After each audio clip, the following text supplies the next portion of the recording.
శ్రీరామ్. ఇవి సన్నావాలండి, పొగావాలని కూడా అంటారు, మాడుగులు ఆవాలన్నమాట. ఇవి తెప్పించాను.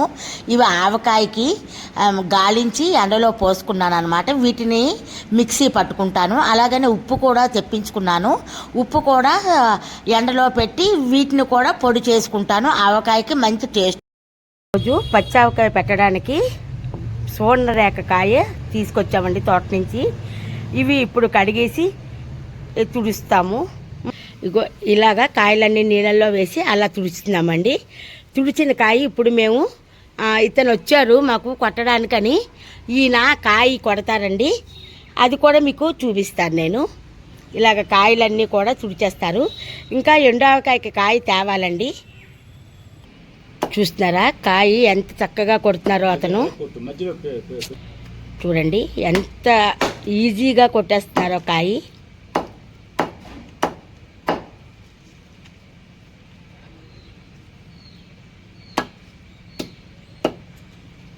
ఈ రకంగా కాయ కొట్టేశాక మళ్ళీ ముక్కలన్నీ కూడా మనం జీళ్ళు తీసి తుడుచుకోవాలన్నమాట.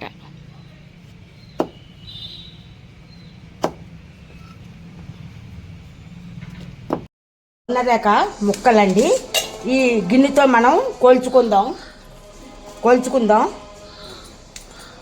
ఇవి ఇలాగ గిన్నె కొలతలతో మీకు ఈజీగా ఆవకాయ పెట్టుకుందుకని చెప్పేసి ఈజీగా నేను గిన్నె కొలతలతో నేను చూపిస్తున్నాను. ఇవి ఒకటి,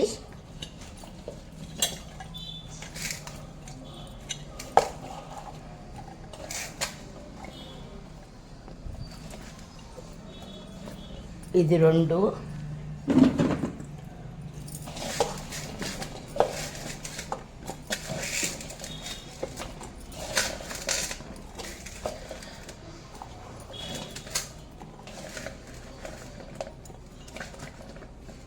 ఇది 3, 4 గిన్నెలు ముక్కలు అయ్యాయండి. మనకి ఇంచుమించుగా 4 గిన్నెలు అయ్యాయి అన్నమాట. ఇప్పుడు ఎలా చేయాలో నేను మీకు చూపిస్తాను. ముక్కలు కొట్టించేసాను, మీకు చూపించాను కదా. ఇవన్నీ కూడా ఇలాగ రేసులు అవి అన్నీ తీసి శుభ్రం చేసి జీళ్ళు తీసి ఇలా పెట్టాను అనమాట. ఇప్పుడు ఇవి 4 గిన్నెలు అయ్యాయి, మీకు కొలత చూపిస్తాను. ఆవకాయ ముక్క మెత్తబడకుండా ఉండడానికి మనం ఆయిల్లో డిప్ చేయాలన్నమాట. ఈ ముక్కలన్నిటి చూసారా, ఏఎస్ బ్రాండ్ ఆయిల్ వాడుతున్నాను నేను. ఇది ఇలాగా మనం ఈ ముక్కల మీద ఈ నూనె వేసేసుకుని ఒక్క 5 నిమిషాలు ప్రతిదీ ఇది వేసేద్దాం. ఇలా వేసిన ముక్కల్ని మనం ఒక్కసారి నూనె బాగా వీటికి పట్టినట్టుగా ఈ ముక్కలన్నిటినీ కూడా మనం కలిపేసుకోవాలి. ఇలా కలిపేసుకుని ఈ నూనె ఓడదేవుకుని ఈ టబ్బులో వేసేసుకుందాం. చూస్తున్నారా, ఇలాగా అన్నీ కూడా మనం ఇలాగా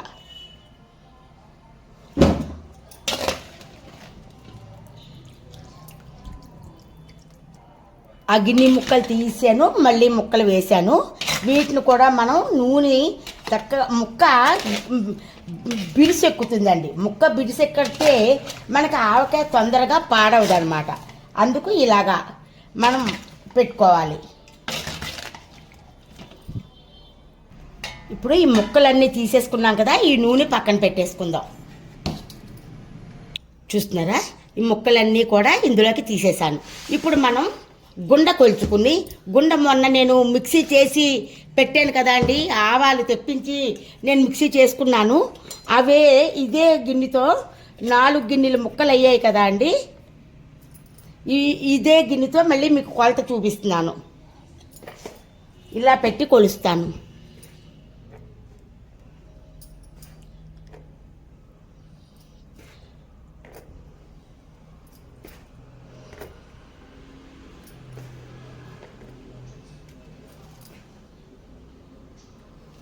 చూసారా, నిండగా ఒక గిన్నె వేసాను, మళ్ళీ ఇంకొక 1/2 గిన్నె వేస్తున్నాను. 4 గిన్నెలకి 4.5 గిన్నెన్నర గుండ వేస్తున్నానండి. చూసి చాలపోతే మళ్ళీ వేద్దాం. అన్నీ కలిపిన గుండ అనమాట ఇది. అన్నీ అంటే ఆవగుండ, ఉప్పు గుండ, పసుపు, కారం అన్నీ కలిపేసాను. కలిపినవి ఇందులో వేసి మనం ఈ నూనె వేసిన దాంట్లో వేసేసుకుందాం. ఇప్పుడు వెల్లుల్లిపాయలు ఇలా ఒలిచి పెట్టుకున్నానండి. మనకి ఎన్ని కావాలంటే అన్నీ, మనకి ఇన్నే కావాలి అనుకుంటే అన్నీ వేసుకోవచ్చు, లేదు ఎక్కువ వేసుకుంటామంటే ఎక్కువ వేసుకోవచ్చు అన్నమాట. ఇలాగా ఇలా చక్కగా ప్రతి ముక్కకి ఉప్పు కారం పట్టాలండి. అలా అయితే మనకి ఆవకాయ పాడవదు, నీట్గా ఉంటుంది. ఎన్నాళ్ళైనా సరే, సంవత్సరం తిరిగి వచ్చినా కూడా ఆవకాయ పాడవదు అన్నమాట. మనం నీటి తడి అన్నది తగలకూడదు, తగలకుండా జాగ్రత్తగా మనం వేసుకోవాలి. ఇప్పుడు దీన్ని నేను ఈ డబ్బాలో వేస్తాను. దీంట్లో ముందు డైరెక్ట్గా మనం వేసేయకుండా ఇందులో నూనె వేసేద్దాం. నూనె వేసుకున్నామనుకోండి ముక్క పాడవదనమాట. ఇప్పుడు ఇందులో పొడిగా ఉన్న గుండ ఉంటుంది కదా, చూస్తున్నారా? ఈ పొడిగా ఉన్న గుండ తీసి నేను దీంట్లో ఈ నూనెలో వేస్తున్నాను. వేసి ఇవన్నీ కూడా నేను దీంట్లో వేసేస్తాను. చూడండి, ఇలాగా అన్నీ. మనకి జాడీ ఉంటే జాడీలో కొంచెం ఎక్కువ ఆవకాయ కాబట్టి మనం పెద్ద దాంట్లో వేసుకోవాలి. అన్నీ కూడా నేను ఇందులో వేయిస్తాను. ఇప్పుడు నేను పెట్టింది వెల్లుల్లి ఆవకాయ అండి. చాలా టేస్టీగా ఉంటుంది, గుమ్మ గుమ్మ వాసన వస్తూ ఉంటుంది. ఇప్పుడు నేను ఒక అరకిలో నూనె వేసాను. మళ్ళీ ఇప్పుడు ఇంకొక అరకిలో నూనె దగ్గరసా వేస్తున్నాను. పూర్తిగా వేయట్లేదండి, కొంచెం ఉంచేస్తున్నాను. ఇప్పుడు ఈ పిండి మీదని ఇలా నొక్కి పెట్టాలండి. ఈ పిండి మనం ఉప్పు కారంతో ఉన్న పిండిని, ఉప్పు కారం పసుపు అన్నీ ఉన్న పిండిని ఇలా నొక్కి పెట్టాలన్నమాట. అలా అయితే మనకి ఇంకా ఆవకాయ పాడవడం ప్రశ్న అంటూ ఉండదండి.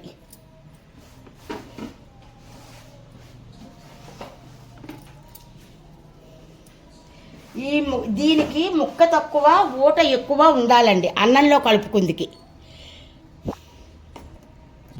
నేను పచ్చళ్ళ ఇంగువ తెప్పించానండి. ఒక 3 కేజీల వరకు, 3 తులాల వరకు నేను ఇంగువ తెప్పించాను. ఇప్పుడు ఈ ఇంగువ నేను ఒక తులం ఇంగువ దగ్గరసా నేను ఇందులో వేసేస్తున్నానండి. ఇలా వేసేవచ్చు, ఇది కరిగిపోతుంది. కరిగిపోయి చక్కగా ఇలాగా ముక్కల్లా చేసేసి వేసేవచ్చు అన్నమాట. చూస్తున్నారా? ఇలా వేసేయడమే. ఇది ఇలా వేసేసి చూస్తున్నారు కదా, ఈ విధంగా చేసేసి దీన్ని మూత పెట్టేసి 3వ రోజున కలుపుదామండి. నేను పచ్చావకాయ పెట్టాను కదా, అది మీకు చూపించాను. ఇప్పుడు ఇవి బెల్లం వేసి ఆవకాయ పెడదామని తీసుకున్నాను అనమాట. ఇవి కూడా కొలత మీకు చూపిస్తాను. చూస్తున్నారా? ఇది ఒక గిన్నె ఈ డబ్బాలో వేస్తున్నాను. ఇంచుమించుగా 3 గిన్నెలు ఉన్నాయండి. ఇవి 3 గిన్నెలు ఉన్నాయి. ఇదొక గిన్నె, ఇదొక గిన్నె, 3 గిన్నెలు ఉన్నాయన్నమాట.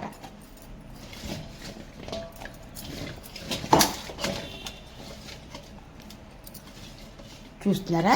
కరెక్ట్గా 3 గిన్నెలు ఉన్నాయి. ఇప్పుడు గుండ కూడా నేను ఎలా వేయాలో మీకు చూపిస్తాను. ఇప్పుడు దీంట్లోని ఏఎస్ బ్రాండ్ ఆయిల్ వేస్తున్నానండి. చూస్తున్నారా? ఇది అంతా కలిగి పెట్టడానికని నేను వేస్తున్నాను. దీన్ని చక్కగా కలిపేసుకుందాం. ఇలాగా ఒక గరిటెతో కలిపితే మళ్ళీ గుండెలు తీయాలి కదా మనం, అందుకోసం. ఇవి ఇలా అయితే ముక్క బిడిసెక్కి మనకి తొందరగా ఆవకాయ పాడవదనమాట. అందుకోసమని ఇది ఒక మన గుండెలు కొలుచుకునే లోపుని మనం మిగతా ప్రాసెస్ చూద్దాం. ఇవి 3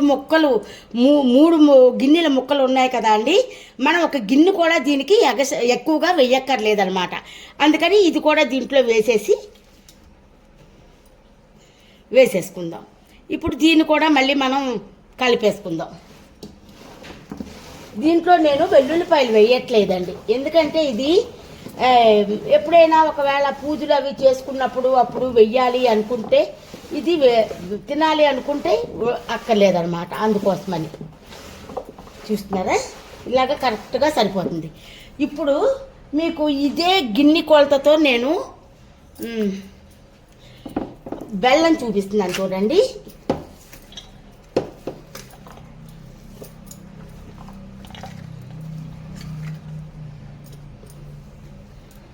ఇప్పుడు మనం గుండెలు ఎంత వేసామో అంతే బెల్లం వేసుకోవాలి దీంట్లో. ఇది కూడా కలిపేసుకుందాం. ఈ గుండె ఏంటనుకుంటున్నారు? పచ్చావకాయ గుండె కాదండి. ఆవగుండ గిన్నెలైతే అరగిన్ని కారము, అరగిన్నికి తక్కువగా ఉప్పు వేసుకోవాలి. ఉప్పు ఎక్కువైపోతుంది కాబట్టి. ఇది ఇలా కలిపేసుకున్నాం కదా. దీంట్లో మనం ఇంగు కూడా వేసేసుకుందాం. ఇది ఇంగు కూడా వేసేస్తున్నానండి. దీంట్లోనే వేసేసి కలిపేసుకుందాం. ఇది ఆవగుండా, కారపగుండా, ఉప్పుగుండా, మెంతులు, పసుపు అన్నీ కలిపిన గుండ అండి. మొన్న నేను మిక్సీ చేసి చూపించాను కదా, మిక్సీ చేసుకుంటానని ఎండలో పెట్టుకున్నవి చూపించాను కదా అండి, ఇదన్నమాట. ఇప్పుడు మనం ఒక డబ్బాలోకి దీన్ని తీసేసుకుందాం. ఈ డబ్బాలోకి నేను తీసేస్తున్నాను. అడుగును కొద్దిగా ఆయిల్ వేస్తున్నాను.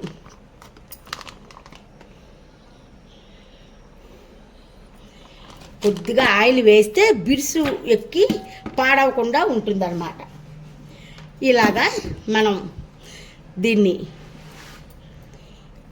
ఈ డబ్బాలో వేసేస్తున్నాను. 2 రకాల ఆవకాయ మీకు ఇవాళ చూపించాను నేను. ఇప్పుడు ఇలాగా అంతా కూడా ఈ డబ్బాలోకి నేను ఎత్తేసాను. ఎత్తేసి ఈ పైన అంతా కూడా మనం గుండా మీదన పెట్టేస్తే ఉప్పు కారం ఎక్కడైనా తక్కువైనా సరే దీనికి సరిపోతుంది. ప్రత్యేకం మనమైతే దీన్ని ఇదివే చేసుకోవక్కర్లేదు.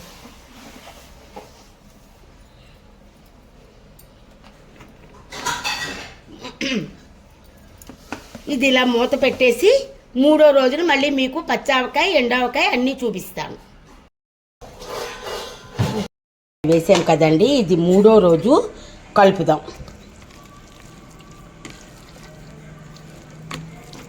చూస్తున్నారా ఊట ఎంత బాగా ఊరిందో.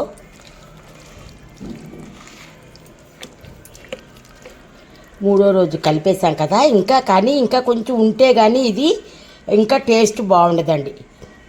ఇదిగో ఇంకా పచ్చావకాయ కూడా కలుపుదాం.